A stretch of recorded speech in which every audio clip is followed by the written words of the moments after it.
할렐루야. 내가 어떻게 서느냐, 이건 참 중요합니다. 내가 쓰려 하면 나의 꾀에 의해서 내가 넘어집니다. 하나님이 세워주시면 하나님의 은혜 가운데 내가 설 수 있습니다. 18장 9절을 보면 드디어 압살롬이 어떻게 이 반역이 끝나는가 우리에게 보여줍니다. 어쩌면 참 허망하게 끝남을 볼 수 있습니다. 스스로 왕이 되어야 했고 스스로 하나님의 사람이 되어야 했습니다. 그러나 그는 하나님의 사람이 되지 못합니다. 왜요? 하나님의 뜻이 없기 때문입니다. 18장 9절입니다. 압살롬이 다윗의 부하들과 마주치니라. 압살롬이 노새를 탔는데 그 노새가 큰 상수리나무 번성한 가지 아래로 지날 때에 압살롬의 머리가 그 상수리나무에 걸림에 그가 공중과 그 땅 사이에 달리고 그가 탔던 노새는 그 아래로 빠져나간지라. 아멘. 참 허망하죠. 그는 높은 곳에 거하기 원했습니다.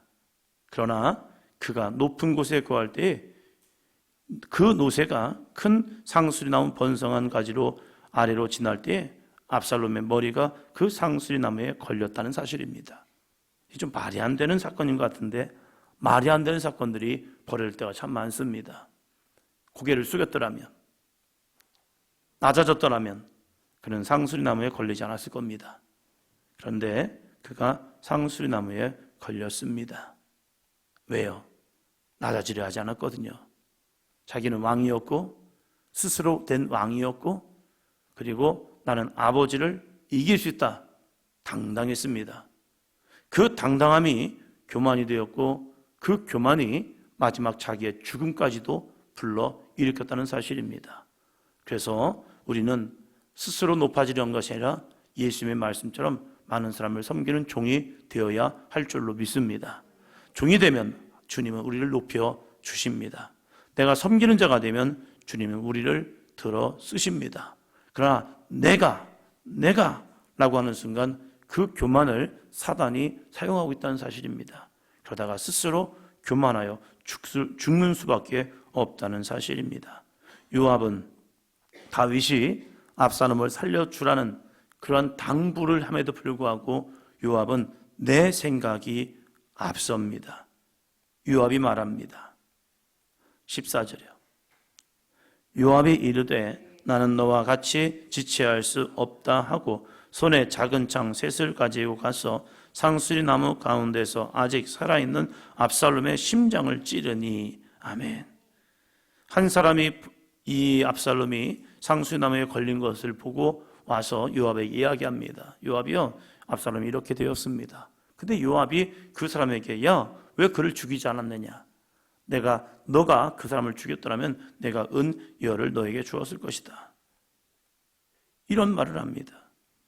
그럴 때에 이 사람은 다윗이 요압과 아비새와 이새에게 얘기했던 것을 들었습니다. 그래서 이 압살롬을 죽이면 안 되는 걸 알았습니다. 근데 요압은 왕이 그렇게 당부했음에도 불구하고 이런 생각을 합니다. 왕은 틀렸어. 그리고 내가 오라. 이런 마음을 갖기 시작합니다. 어느 순간부터 요압은 다윗의 신하가 아니라 그저 내 생각대로 가는 그러한 한 사람의 장수일 뿐입니다. 스스로는 다윗의 신하인 것 같지만 어느 순간에 다윗의 뜻과는 상관없이 내 생각이 더 옳아. 다윗보다 내가 더 옳아. 그러면서 이 요압이 가고 있다는 거예요. 이게 무서운 결과를 얻게 됩니다. 이게 무서운 결과를 얻게 돼요. 어느 순간부터 자신의 주가 되는 이 다윗의 말을 듣지 않습니다.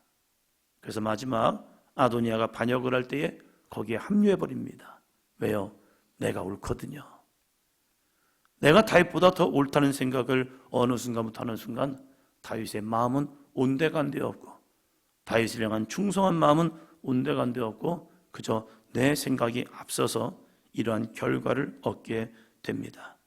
물론 우리가 이 말씀들을 읽다 보면 다윗이 틀린 판단을 하는 것 같기도 합니다. 이건 좀 옳지 않았어. 반역의 주동자인 압살롬을 살려둔다. 그와 함께했던 사람들은 싹 죽이는데 압살롬만 살려둔다? 이건 좀 말이 되지 않잖아. 맞아요. 인간적인 생각을 보면 말이 안 돼요. 주동자는 죽어야 합니다. 그런데 다윗은 살려주랍니다. 그럼 어떻게 해야 맞습니까? 살려주는 게 맞습니까? 죽이는 게 맞습니까? 살려주는 게 맞습니다. 왜요? 다윗의 마음을 다 알지 못하거든요. 하나님이 때로는 우리에게 내 인간적인 생각에는 이게 옳은데 하나님은 반대 방향으로 가려갈 때가 있습니다. 그러할 때 희한하죠. 이 마음이 끊임없이 싸웁니다. 순종의 사람은 이해할 수 없지만 아버지의 원대로 합니다. 그러나 나도 모르게 어느 순간부터 불순종의 마음에 슬슬 사단이 우리를 집어넣습니다. 그리고 이렇게 생각합니다. 무엇이 옳을까? 무엇이 옳을까? 거기에서 잘못하면 무너집니다. 이성적인 생각이 앞서는 순간, 그래, 한번 생각해 보자. 이게 맞을까? 저게 맞을까? 하나님이 좀 틀리신 것 같은데? 이 생각.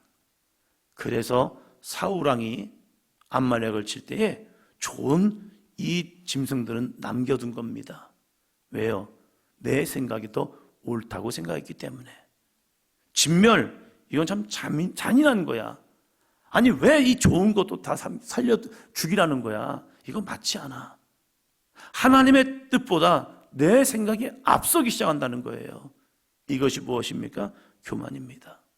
압살롬은 다윗보다 앞서가려 합니다. 이 다윗이 압살롬을 살려주라는 것, 저도 의도를 모르겠어요. 저도 이 다윗의 의도가 좀 마음이 걸려요. 반역의 주동자인데 어떻게 이 반역의 주동자만 살려두고 왕의 아들이기 때문에 이 아이를 살려줘? 그럼 다른 사람, 죽은 사람들은 다 뭔데? 하면서 이게 말이 안 돼요. 그런데 말이 안 되지만 그대로 하는 거. 예수님의 십자가는요, 말이 안 됩니다. 있을 수 없다는 얘기예요. 예수님도 기도하시잖아요. 이 잔을 내게서 지나가게 하옵소서. 하나님의 뜻과 거슬리는 기도, 주님은 하지 않습니다. 어떠한 길이든지 하나님이 원하신다면, 아버지가 원하신다면 그 길로 가는 것이 주님의 거룩한 사역이었습니다. 근데 마지막에 단 한 번, 모든 사역 가운데 단 한 번, 이 잔을 내게서 지나가게 하옵소서. 아버지의 뜻과는 다른 길을 기도하고 있다는 사실입니다. 그렇다면 그래, 너의 뜻이니까 내가 허락하노라 하면서 그 길을 돌려줄 수 있고 다른 방법을 쓸 수 있을 거예요. 왜요? 하나님은 인류를 구원할 수 있는 방법이 있기 때문에요. 그런데 약속하신 것을 끝까지 이루시는 하나님, 우리는 그 은혜를 때로는 이해할 수가 없다는 거예요. 그러나 하나님만이 오르십니다. 우리는 이 믿음이 있어야 하는 거예요. 그래서 설령 사망의 음침한 골짜기도 가는 거고요, 죽음을 향한 십자가의 길도 가는 거고요, 오해도 당하는 거고요, 무시도 당하는 거고요, 멸시 천대도 받는 겁니다. 왜요? 그 길에 십자가가 있기 때문입니다. 십자가는 단순히 예수 그리스도의 죽음으로 끝나는 것이 아니라 세상 죄를 지고 가는 하나님의 어린 양, 유월절의 어린 양이 됨을 통해서 온 인류에게 구원을 주시거든요. 요압은 다윗의 생각을 하지 않았습니다. 자기 주 왕의 마음을 품지 않았습니다. 이해할 수 없기 때문에 내 길을 가버립니다. 그리고 아마샤까지 죽여버립니다. 왜요? 그 사람이 나의 정치적인 이 경쟁자가 되었기 때문에 그냥 그도 죽여버립니다. 다 내가 앞서기 시작해요. 어느 순간부터 내가 앞서고 내가 앞서고 내가 앞서고. 그것 때문에 이제 다윗은 죽을 때에 솔로몬에게 이 요압을 제거하기를 당부합니다. 왜요? 앞서다 보면 자기 앞섬을 통하여 그것이 자기의 죽음을 초래하기도 합니다. 다윗은 반역을 일으켰을 때 자기에게 참 모욕감을 줬던 한 사람이 있죠. 그것이 누구입니까? 시므이죠. 이 시므이가 자기가 돌아올 때에 이렇게 행동을 합니다. 19장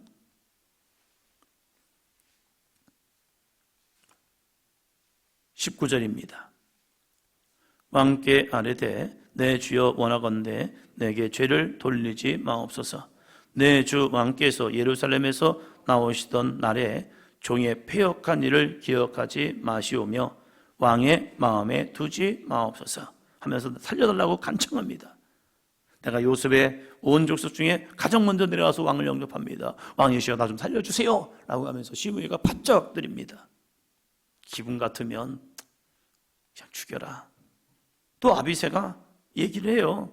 왕이시여 시므이를 죽여야 합니다. 여호와께 기름 부으신 자를 저주한 저 시므이 죽여야 합니다 라고 말할 때에 이 다윗은요 아비새의 말을 따르지 아니하면서 야 스루야의 아들들아 내가 너희와 무슨 상관이 있기에 너희가 오늘 나의 원수가 되느냐? 오늘 어찌하여 이스라엘 가운데서 사람을 죽이겠느냐? 내가 오늘 이스라엘의 왕이 된 것을 내가 알지 못하리요 하고 그 심을 용서해 줍니다. 감정 같으면 죽여야죠. 죽여 마땅하죠. 가장 자기를 치욕스럽게 만든 것이 시므이입니다. 여호와의 이름을 대고 자기를 저주한 것이 시므이인데 다윗은 살려줍니다. 왜요? 감정보다는 나라를 다스리는 게 먼저이기 때문입니다. 개인적인 감정을 풀면 속은 시원할 겁니다. 그러나 문제가 있습니다. 베냐민 자손을 품어야 합니다. 사울의 가문인 이 베냐민 자손을 품지 않으면 여전히 내부는 또 일어나고 또 일어나고 또 일어날 겁니다. 다윗은 시므이를 살려줍니다. 그러나 솔로몬에게 또 부탁을 합니다. 마지막 시므이를 지혜롭게 판단해내라. 그럴 때에 열왕기상 2장 40절에 보면 솔로몬이 시므이와 약속을 하면서 예루살렘 성에 머물기를 합니다. 네가 거기를 벗어나는 순간 너 죽는다. 그럴 때 시므이가 약속을 했고 자기 종이 도망간 종을 잡아오려고 예루살렘 떠났다가 시므이는 약속을 파기함을 통하여 죽게 됩니다. 하나님은 때가 있습니다. 내가 하는 것이 아니라 하나님이 할 수 있도록 우리는 뒤로 물러서는 것, 이것이 진짜 믿음의 사람입니다. 오늘 시므이를 제거할 수도 있었습니다. 그것이 사람들은 오라 괜찮아 라고 할 수 있지만 이 다윗은요 때를 기다립니다. 때가 언제냐?